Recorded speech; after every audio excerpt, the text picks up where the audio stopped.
Well, I think that's a great cover. Nick Cave, song by Nick Cave, but that is Martin Gore doing that song. Lover Man. And you're listening to KTUH 90.1 FM. And I got the man here in the room. He's the author of a new book that just came out in December. Is it December? Yeah. Well, just around Christmas. Oh, yeah. Around Christmas. Yeah. Wow. And that's called Local Unrest. Let me just put that up there.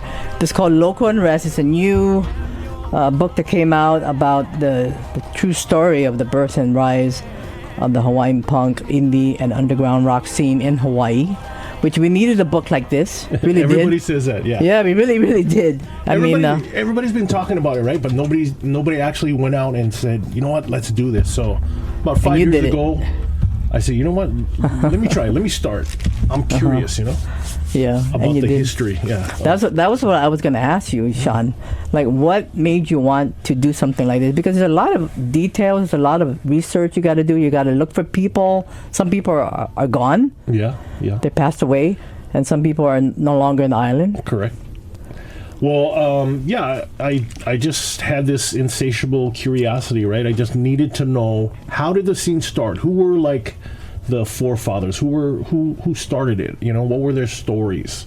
Where did they come from? Where did they hear about this music? And where, what inspired them? So, in 2020, I started out calling people. Facebook was a good resource to track people down. I got a subscription to newspapers.com, and I made sure I got all the facts and dates correct, and I found out just so much information, that I wanted to share with people. So I know. I really, really enjoyed it. I mean, I could relate to a lot of these things. These places that were no longer here, and I wish they were. Yeah, where did you used to hang out at? Well, the Cadillac, the Wave. Oh yeah. A lot of my some other friends, they don't go to these things, but they would tell me, oh, I was at I used to hang out at Rumors and what's the name of that other one in Waikiki, the mainstream one. Yeah. And I go, no, I never went there. Yeah, right. Like Scruples or whatever. Scruples, yeah. Scruples. No, I never went to Scruples. I went to the Wave, Pink Cadillac, Hula's, Hamburger Mary's. Yeah, those were good times. And so I know your background is in music. You used to have a record store here, and I used to go in there and buy a lot of cool stuff. In every once in a while, right? Yeah. Buy records. Stylist. Yeah. It was So now it's like student housing, right, on the corner of King and University, right? Mm-hmm, yeah. But it used to be like a 3-story building that was on the 3rd floor.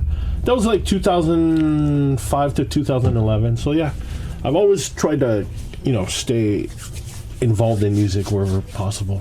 And then prior to that, you were a DJ here on KTUH? Yeah, maybe like 1990 or so, and then... so what did you play? I had a jazz show in the mornings, I think it was Tuesday mornings, and I was also a DJ at Radio Free Hawaii, 91 to 97, Mm-hmm. Yeah, those were good times. Norm, I keep telling him, bring back Radio Free. He just looks at me. And, I know a lot of DJs, Fran Shawn used to have a Gothic Hourglass show there. Yeah. And Fran Shawn was one of the DJs I used to listen to on KTUH when I was a teenager. Yeah, she was actually, that's so right. Good, and a lot of people sing her praises in this book because she was such a great DJ. She really had a good ear for, the cutting edge sort of music that was going on at the time, right? Things that weren't really pop, but they weren't so obscure. She just kind of found that right sort of balance, right? And she was great. Awesome DJ. Yeah, I actually invited her on my show when I had my Feast of Friends radio show back in the day. And then we talked about the Gothic Hourglass. She goes, oh, yeah, I wish I could. And, those were just good times, you know. Because we need more Gothic radio programs here in Hawaii. I mean, we got to keep the energy. And back in the day, there wasn't a thing called goth. It was called death rock.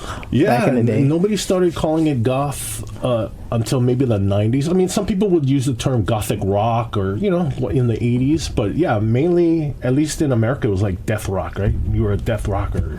Right, that was a death rocker. Yeah. But you know, what I found really amazing is that you put this together, and there were so many people here, and I flipped through the pages, right? I'm going to go through it. It's kind of dark in here. It's all red in this room. Yeah, I like the moody lighting in here. Yeah, so everything is like, I got to open my eyes really wide to just go in here. But, you know, the clubs back in the day, you know, one of them, of course, is I went to the Pink Cadillac, and, you know, Cale. Yeah. George Cale, and I saw him recently. You know, he's still... I told him, come, you should go and get another club. Yeah. Start another club, you know, like the Pink Cadillac. But those were really incredible times, and a lot of the DJs here, they talk about what the Pink Cadillac. Gary O, for example, you know, talked about how the Cadillac was hanging out at the club at the time. It was like the Pink Cadillac, and the DJ booth was in there. Yeah, and then even before that, right? Like 3D was like the first punk club, and then Wave Waikiki opened maybe a month later in 1980. So this is all stuff I found out in the course of doing research and talking to people. So 1980 was a huge year for the scene, you know? Oh, yeah. Everybody used to hang out in Kalakaua. Yeah, right. I mean, I did too, but I came in later in the 80s. Yep. When I moved here and I started, you know, hanging out at the Pink Cadillac, and everybody would hang out right in front of 7-Eleven. Yeah. And I would go into 7-Eleven before I went into the clubs. I didn't have a lot of money back then, so I would go and get a big gulp. Yeah. And then I would buy a Bacardi 151 and put it in there. Right? Yeah. I know, and then I would share with everybody, and then we all go.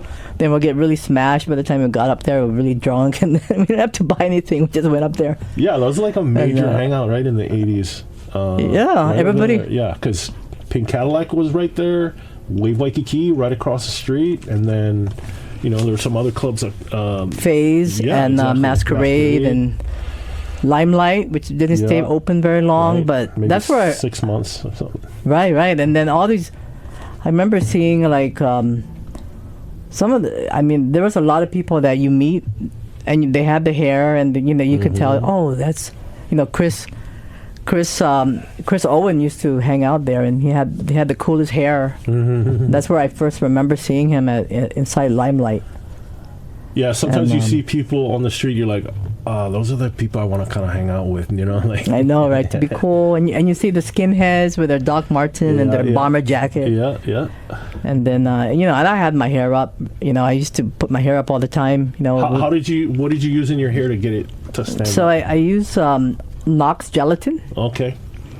And the one that doesn't have an odor or a smell. Yeah. And then I use Spritz Forte, which is no longer around, but that's like the best. Like, I mean, you spray it and then you blow dry it, and then at the same time you have to. Wow. And it was really high. I didn't have to worry about it. And then in the daytime it was, you know, I went to school, so it covered the shaved head in the back, and But and then the black lipstick and all that stuff, and there were good times, you know. And all these names I see here, you know, I see the DJ names. I see Barry Freeze and Barry Oshiro, and I asked him to DJ for me in one of my events, and he came back for a little bit, and I would like to have him again. Yeah, but, when he talks about DJing in this book, like I was like, oh, that sounds interesting, because he picked up on a lot of the death rock stuff, but also like some of the glam rock stuff, because he had said that that's what he had heard DJs playing in LA, so he decided to kind of fuse those sounds together, and like I would love to hear a set by him, you know. I know. Well, he needs to come out and come out. You know, a lot of people, they just move on and they don't really want to hang out anymore. But he really does bring back a lot of people with him, and they go, "Oh, Barry Freeze would be DJing." Yeah, and I said, just put your black outfit on and come out. And of course, Gary still DJs vinyl. Yeah. And back then it was vinyl, right? Yeah. Nobody had digital. It was all vinyl, which is the original stuff.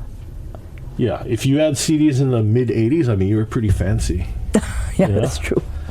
And, you know, I got to mention, too, that Dave Carr, the last time I saw him was in San Francisco, but he was in The Wrong and so many other bands, you know. Vacuum, I loved pretty much any band he was in, you know. Yeah, and his brother Kevin. And of course, Dave puts the Hawaii Punk Museum, I think. It's still It's like the best resource for early punk that you can find on the internet today, you know? Yeah, that's so true. many pictures, right? So many flyers, you know, band demos. Like, he saved everything. Like, I'm kind of like the same way. I kind of like to be an archivist, right? And I saved so much stuff from back then, right? Which really helped in writing this book as well.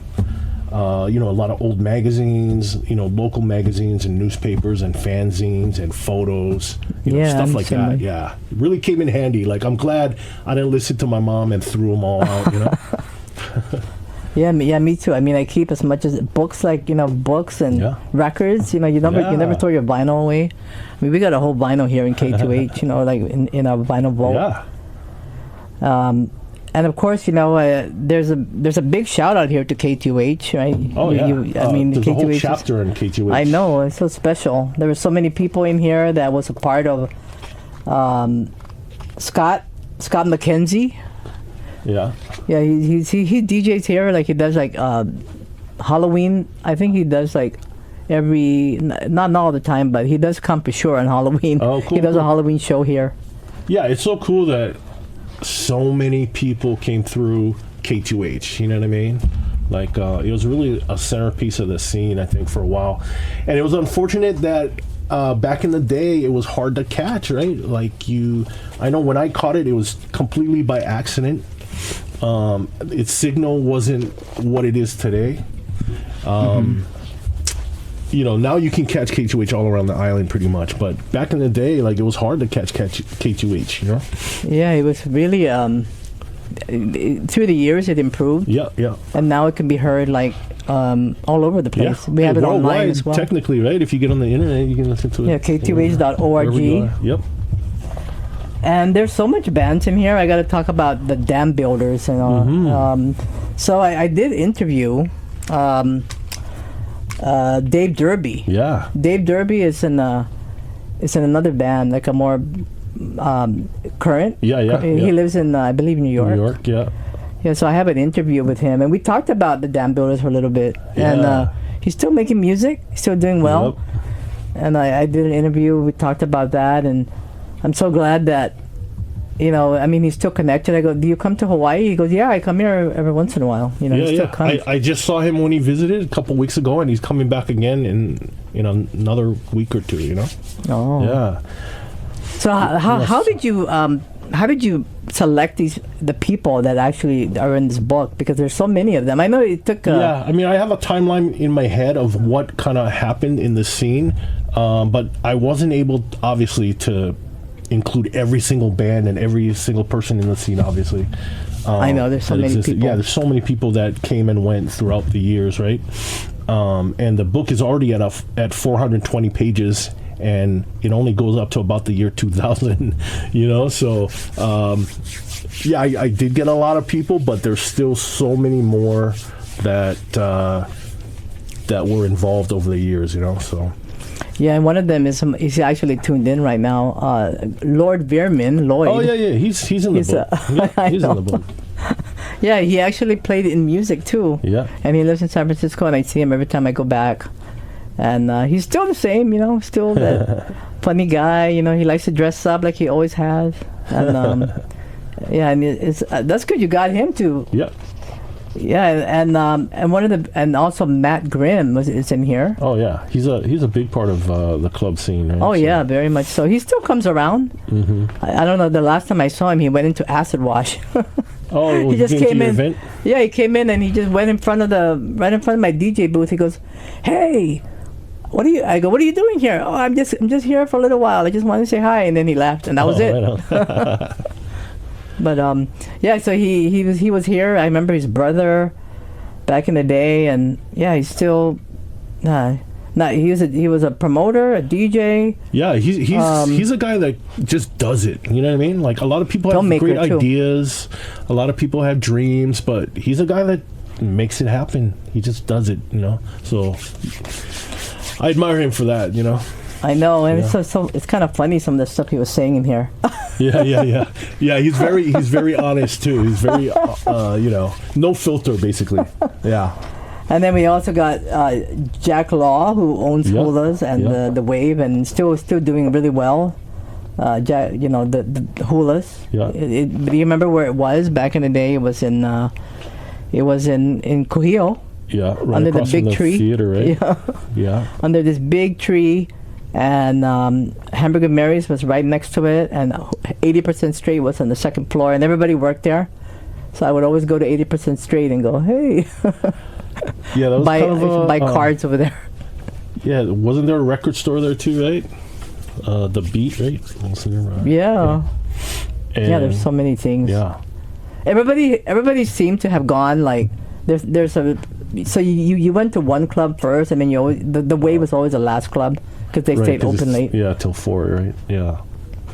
But that's always like we always like, and then the sub club that was on Nahua Street. That was a sub club that I remember when it opened. It actually opened the night that the Cult came to play here at the Sheraton. That was a really big night. There were so many people there. There were so many. There was like the hippies, the goth, the punks, all kinds of people. Yeah. And then everybody went to the sub club right after that, and that was always fun. And they were playing the Jesus and Mary Chain, Psycho Candy.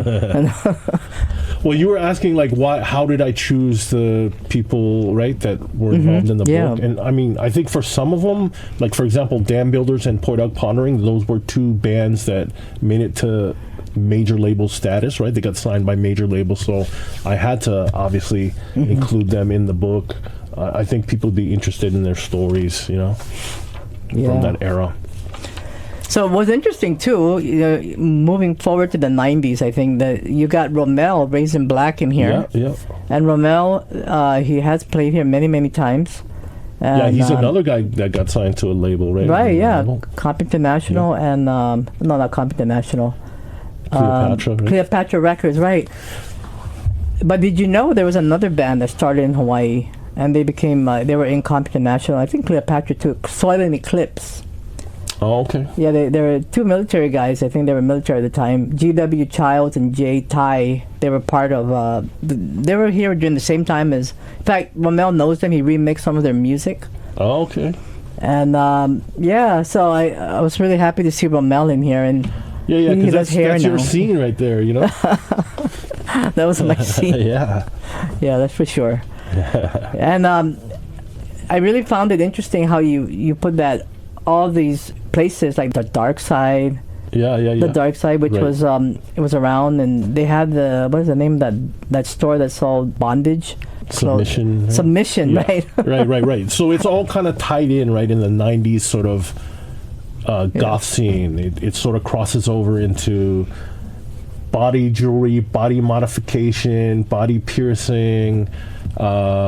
Sort of like S&M sort of gear, right? Like sometimes you go to clubs and girls will be dressed, in leather outfits, things like that. Like it was pretty provocative, especially for the times too, Yeah, I remember that. That's that was that story. I think it was in Capilani. That Submission. Yeah. And then that's when they had the sub club. It moved to another location. And then they had the S&M near the events, airport, BDSM. Right. Yeah, so that was pretty big back then. Yeah. And I kind of moved away for a little bit during that time, but so that was another wave of the goth. Yeah, in the '90s, right? Yeah. I think they came in waves, to be honest. The '90s was another type. They was right. Industrial music starts getting involved in the scene, right? Yeah. But you captured a lot of people in here. You got Chris Owen, right? He was also, and then I know he. Yeah, I didn't get to interview him. I tried, but other people talked about him as well. Though, yeah, they talked about him, and because he's a major figure, right? Yeah, for sure. Oh yeah, he did. He definitely did a lot of. And he's still doing stuff. I mean, he does a lot of. He surfs now, but his brother, Gary, he does. One thing with Gary though, I don't like. I mentioned to you, I kind of blocked him a little bit because of what he was going on. He was going political on me, but we're still good friends. I mean, But what's funny about this book is like you really get some insight into people's backgrounds, right? So he kind of explains that he came from a military background, right? And you know, sometimes that influences what you become later in life, and you know, your views and so on, right? And so it's fascinating in that way to talk to these people, or to even read about these people in this book, right? Because you really get an understanding of who these people are and how they contributed to the scene. Right, and you also have Honolulu Weekly in here, which is really an important time. There were so many. I mean, I had really good times with Honolulu Weekly. I mean, I would always look forward to like the Friday edition when it came out, because you put your events in there. Yeah, and it was a good way like to find out. That was like the go-to source, right, for events. Like if you wanted to know what's going on this weekend, you go to the corner, you go pick up your issue of Honolulu Weekly, and you go look for the listings to find out what's going on, right? Yeah, and you mentioned the founder of Honolulu Weekly in here as well. Yeah, Lori Carlson. Yeah. So did you got the chance to talk to her, right? Yeah. It's interesting. How did you find her? Oh my God. You know, I found, you know, one person leads to another, and leads to another, and leads to another, you know? So, yeah, in total, I probably interviewed over 130 people, you know, from different eras. And you have a 420-page book in your hand now. I know, and all then kinds of information through the decades, right? I know, and you know, big shout out to Hat Makes the Man. I mean, you got some of the band members in here. Yeah, they have their own chapter. Yeah, I know, and they played at the Wave. They're still playing. I loved them in high school. I just wasn't old enough to watch them play in nightclubs. So anytime they'd play outside, I would go check them out. You know. Yeah. And I still see Marty. She comes out sometimes. The other guys as well. I know you have them on the book as well too. Yeah. All of them. Every member of the band is in there. You know. Yeah. Right. God, that's really good. You really captured everybody. How long was this? Was in the making? I remember when I talked to you about this. It must have been like, was it like 5 years ago? I talked to you maybe 2 years ago or something, maybe a year and a half, 2 years. But I've been doing this since 2020, so in total it took me 5 years of interviews over the weekend. You know, every weekend off of work, I would just call people up and hunt people down and interview them and transcribe the interviews and edit myself and just write. So that's what I've been doing for the past 5 years. Wow. Yeah. And where did this cover, the front cover of the book, come? Where is this from? Oh, it's just a photo. Yeah, just a photo. Wow. And I had somebody design it, and yeah, I like how you put unheard, ignored, and rejected. Yeah, because pretty much that's a theme, right, for bands out of Hawaii. Super talented bands, like we were talking about Hat Makes a Man, right? Mm-hmm. For example, that's just one example. So there were so many bands out of Hawaii, but the ones that made it were the ones that moved to the mainland, right? Other bands were probably equally talented, but they just decided, well, we're gonna live in Hawaii, and record companies weren't willing to take a chance on a band that was living out in the middle of the Pacific. And this story kind of repeats itself, like in the book, every once in a while, right? Mm-hmm. How talented bands just didn't get the break that they probably deserved. Right, that's true. Yeah. And there were so many names in here that I haven't heard in so long. Like I was just mentioning Maurice Damien. Yeah. Oh my gosh, I read that, I'm like, whoa. Yeah, and Damien. Some of those stories are really tragic, right? Some of the stories that appear in this book. So it really surprised me sometimes while writing this book. Just the amount of violence that would occur in our nightlife, right? Over the years, like every once in a while there'd be. And Kale was talking about something that happened in Pink Cadillac. Yeah. And I think I was there that night. Yeah. I remember vaguely what gunshots. Yeah. Because I used to go there. Like it was a happening club for like almost every. Even in the middle of the week, you went there on Tuesday, and it was happening, and now it's like it's not happening here, but on Tuesday. Right. But it was a, and there was I remember the timeline because of the music. So when I hear music, I kind of remember what year that was because I associate it with what I remember. Right. You know. Right. So a lot of these things brought back memories for me. Yeah. Just yeah, and then I remember people too. You know, I mean people that are not in the book because they're friends that come and go. Yeah. Because a lot of people, they do come and then they leave, right? Right. And then you never see them again, and then you find out later on they passed away. Yeah. So it's really sad, but I'm really glad you were able to capture the clubs, even the ones that we don't go to, you know. Right. Right. That we'll never step in there. They're still mentioned in here because somebody has something to say about it. Yeah. Yeah. Yeah, those clubs meant a lot to people. I mean, these were hubs where young people would meet, hang out, interact, form bonds, right? Mm-hmm. Form networks, right? Yeah, and just the mention of, you know, the pagan babies is in here. Mm-hmm. And, you know, just capturing the, you know, I think about these bands because I used to go to, they had live music, and sometimes they would be in somebody's house or something, you know. House parties, yeah. Or just, you know, I remember when Jello Biafra was at UH. Oh, yeah. They had something with Jello Biafra. Yeah, that's right, yeah. Oh, were you there? I wasn't there, but I do remember it happening. It was right after his obscenity trial, right? He kind of beat the rap on that obscenity trial. Yeah, I remember walking over there. I wasn't even driving. That's crazy. Walking to UH. Well, I live nearby, so kind of. What were the bands that you liked? Local bands?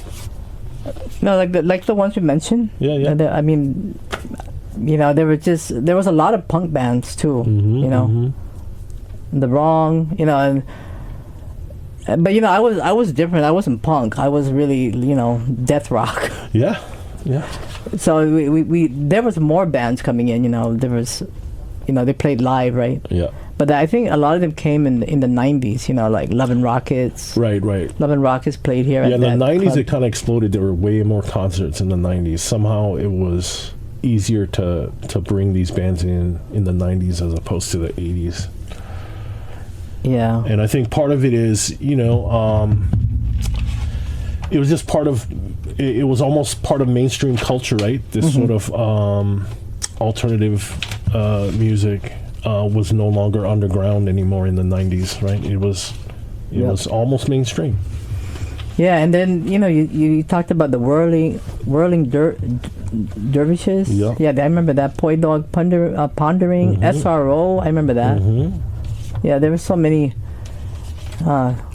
just memories, bringing back stuff. Yeah, so if anybody's interested, it is available on Amazon. It's called Local Unrest. You can also purchase it right now at Skullface on Bethel Street, Skullface Books and Vinyl. And yeah, you don't have to pay a shipping charge if you get it. You know, you get it at the bookstore. You can just pick it up now and read it right away. You know, I want to mention that Gary Owen was talking about this incident that happened in what's it, 3D? Uh-huh. He said Susie was in there. Yeah. Is that true? That's what, apparently it is. So yeah, I kind of believe it, yeah, because so she was in there, and then he said something. Susie Sue we're talking about. Yeah, right? Susie Sue. And he said that's how she came up with that album by The Creatures, right? It has a Hawaiian song in there. Yeah. Which is really interesting. I bet you own that album. You own it, right? I do. Yeah. I remember singing in Jellies where it's like, oh, what is this? Because, you know, she's got this kind of gothic look, but then she's got like Polynesian dance like gear on or something, you know? Mm-hmm. Yeah. But yeah, I guess apparently while she and her drummer were here doing that album, they hired some actual Hawaiian singers for the album, and they were recording, so she had been hanging out at 3D. So that's amazing. Yeah, so Gary thought she was just being a poser, like trying to look like Susie, but it was actually her. I can imagine him like telling her something like that, insulting her, and then she's getting mad at him like, "No, you moron." Yeah, exactly. Yeah. Yeah, it was so funny. His quote in there was like, "I could have hung out with Susie, but I was just being a kook about it," or something like that. It's hilarious. And then Crazy George, yeah. Yeah. There's a lot of DJs back then. Yeah, yeah. And they were pretty good too. You know, they had all. I wonder where their vinyls went. Yeah, I mean, people that were way ahead of the curve, right? They were into things that very few people would even know about. Yeah, but this is a great book, and I'm so glad you put this together because we need more books like this. I mean, we got authors who write about, you know, the post-punk movement in England, you know, all that stuff, and but we don't have one here. Yeah, we gotta, and we do have a scene here. I mean, I'm really fortunate to be part of that. You know, I'm glad I grew up. I would say that growing up in that period in the 80s is the best time to live the music in terms of music. Right, you know, the music. You know, I'm so glad I lived through it. Right. Like I wouldn't want to be alive. I mean, I wouldn't be one. You know, the music today is a little different, but you know, a lot of different types of music came out in the 70s. It started in the 70s, but really came of age in the 80s, right? Stuff like metal, punk rock, right? Even reggae. I mean, in the 80s, a lot of this music really came into focus for a lot of people. So I think that's part of why we kind of treasure that decade, right? Mm-hmm. And you also did an interview with Doug. Yeah. Doug Ups. Yeah. I mean, he's still doing his zine, you know. Yeah, zines are always a huge part of punk rock culture, right? Right. He's still doing that, and if you want to check it out, you know, you can follow him. And he kind of helped me with my zine. I have a Dark Aloha zine, you know, trying to bring that back because it's such a, you know, just I love like holding things. You know, I don't like digital stuff. You know. Right. And a lot of people it's a collectible. Yeah. For one, so so it's just, and I know he's listening. Yay, Doug! So how did you find him? I already knew Doug. I worked with him at Jellies for a while. Oh. So yeah, I've known Doug for a while now. Craziest frontman of any band that ever existed, pretty much, in Hawaii. Also, you got all the singers. Not all of them. I couldn't get all of them, but I mean, Doug for sure I would have to have in there. And you got Frank Oral in here as well. Oh yeah, any band that Frank was in, or any band that Peter was in, or Dave Carr was in, were awesome bands, you know. Yeah. Well, great job, you know. It brought back memories, and you know, thank you for putting this book together. And just God, there's so many people. I hope I didn't miss anybody. There's just a lot of. I had so many. When I was reading this, I was writing it down. I go, oh shoot, I write that down, and I can't find my paper. But yeah, you should put everything in here. Well, it's a lot. Yeah, it's a lot to digest. So. I know, that's good though.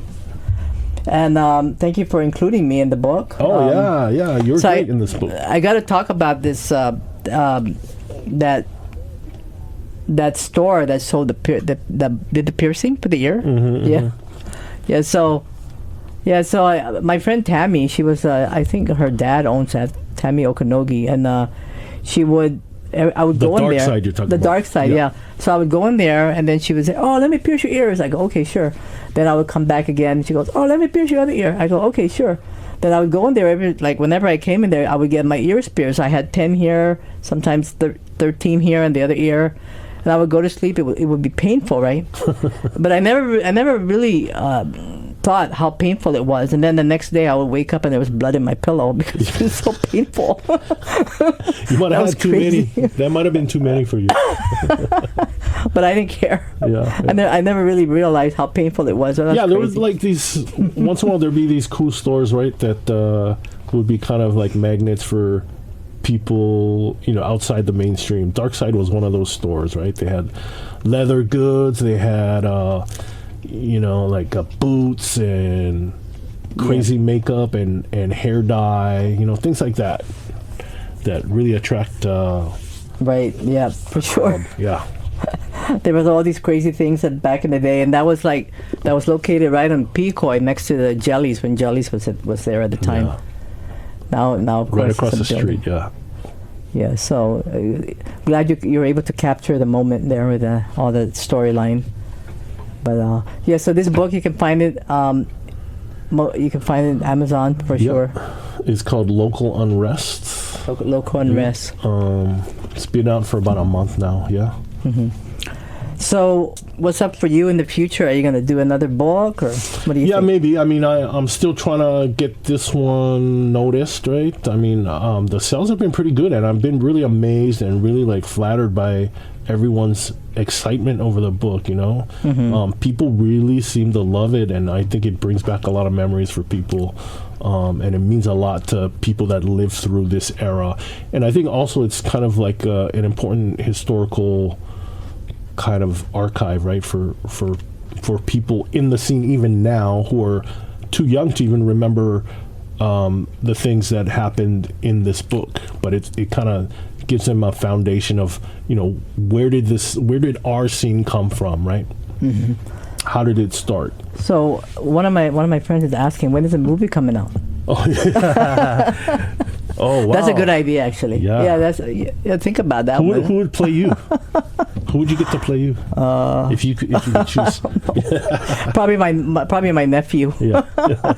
Little boy who played me. He looks just like me. That'll be funny. No, I mean, no, seriously, that's a great idea. I mean, you got to keep Hawaii going. You know, Hawaii there's a lot of film here. You know, and I hope it doesn't stop. Yeah. It brings money to the economy. You know. So, well, Sean, thank you for coming in and doing this. And thanks for having me. I hope in the future, in the future you can do another one now, another book on something. Yeah, because else. I mean, listen, this book ends in 2000, right? There's so much more that happened between then and now, and there were a lot of people I wanted to interview, but this book was already pretty thick at 420 pages, so I had to kind of end it at about the year 2000. So in the future, who knows? You know. You got to document it, right? This is a good document. Yeah, thank you. Yeah. On I mean, you even talked about Club Hubba Hubba and those clubs in Chinatown. You know, that's not around anymore. But I mean, I remember all those clubs. I wish they were back. I mean, gosh. Yeah, it's memories, right? It's a trip through time for some people. Yeah. Yeah. Well, good job. You know, thank congratulations you. on the book. Thanks. And thank you for coming down here. SHAWN, SPEEDY, Lopez. Local Unrest, you can find it on the, in the bookstores here. Amazon, and Skullface, located on, a big shout out to them. Bethel Street. Yep. You know, I don't know if you know this, but Skullface has, sometimes they do like a live punk shows there. Shows there, and it's so perfect for that. Vinyl, right? They sell records, sell books, like really good books, all kinds of like good books, like interesting, fascinating books, not just like romance novels, stuff like that. I mean, really, really interesting. I know, really good stuff. Yeah, books. And of course, a big shout out to Hungry Ear as well, and Jellies. Yep. Jellies kind of. I hope Jellies will reopen somewhere, and Shirley and Norm will get something going out there about Yeah, Shirley said she's working on it. So love everybody. You know, love these guys. You know, they help out with DJs like us. You know that with everything. So big shout out to everyone out there. Thank you for listening to KTUH and supporting the station and music. You'll never hear anywhere else but here. Yeah, that's true. Yeah, but thank you. Thanks, Sean. Yeah, thank you for having me. Appreciate it. Okay. And then you have a website. Anybody want to follow you? Oh, yeah. You can go to localunrest.com and you can get an overall view of the book and where to get it. Also on, platforms, social media platforms like Facebook. There's a Local Unrest Facebook page, and also at local_unrest on Instagram. All right. Well, thank you so much. Okay. Let's continue on more music. Good luck with the next one. Thank you. All right, let's how about some Killing Joke? The 80s.